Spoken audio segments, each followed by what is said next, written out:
Hi, quick intro. I'm Ben. I'm headed to Harvard Medical School in the fall, and I'm doing a series of videos with my advice and thoughts on applications to medical school. In this video, I want to talk a little bit about how we go about discussing patients in our interviews, in our personal statements, in our secondaries, in our descriptions of our activities. All over the place, we often talk about patients in the mid-school application process.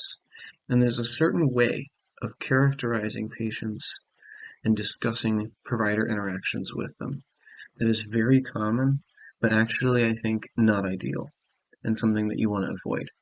I've 100% done this myself. I know many folks do this. It's very, very common. But let's address it. And then you might be able to think for yourself whether you want to pursue this model or think about maybe alternative approaches. There's a movie about Mr. Rogers, and in it, an interviewer asks Mr. Rogers, an actor portraying him, how he feels about how many people come up to him and ask him about their problems or share with Mr. Rogers in depth their issues, their challenges, their struggles. How they give all that content to him and expect him to kind of deal with it and help them and that sort of thing. Now, one way that Mr. Rogers could respond to that question, and something that's quite common, is to say how honored he is that they would do that, to say how meaningful to him it is, how special it is, how it really means a lot, how it's so valuable that these people come and talk to him about their problems. We do this all the time, I think, in medicine and in personal statements, especially as applicants. I've 100% done this.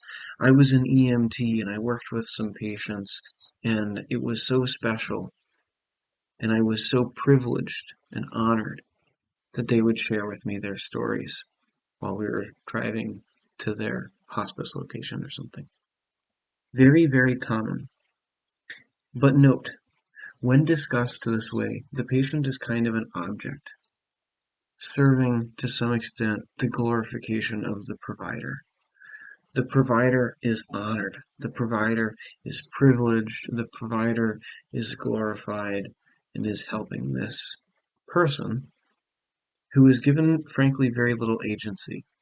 I was honored that patients shared with me their stories, but what it took for those patients to share their stories, what that might have meant to them, that sort of thing is sort of lost. In the discussion with Mr. Rogers, Mr. Rogers does not say that he's honored or that he's privileged or that it's so special to him. Instead, he says something that really changed the way that I think about patients and changed the way I talk about them too. What he says is I know, such bravery of them to share their stories, to etc., right? Such bravery. It's so impressive and so noble of them to do that. To me, because I had been thinking so much about the way in which patient interactions were honoring me, stopping to think about what it might have taken for those patients to share those stories, what that means to them, glorifying the patient, in other words, is kind of a revolution and something that I think is extremely helpful for how you even think about going about patient care. Quick point in here, I don't want to imply this is new for every watcher of this video. You might already be completely on board. This might already be your perspective of really kind of radical glorification of the patient. If it is, awesome. This is only for people who, like me, previously tend to discuss patients in a way that's mostly honoring the provider. Carry on. It's not about the provider, right? It's not about Mr. Rogers. It's not about what he's doing or the amazing ways in which he's getting people to share their thoughts, right? None of that is at all part of it.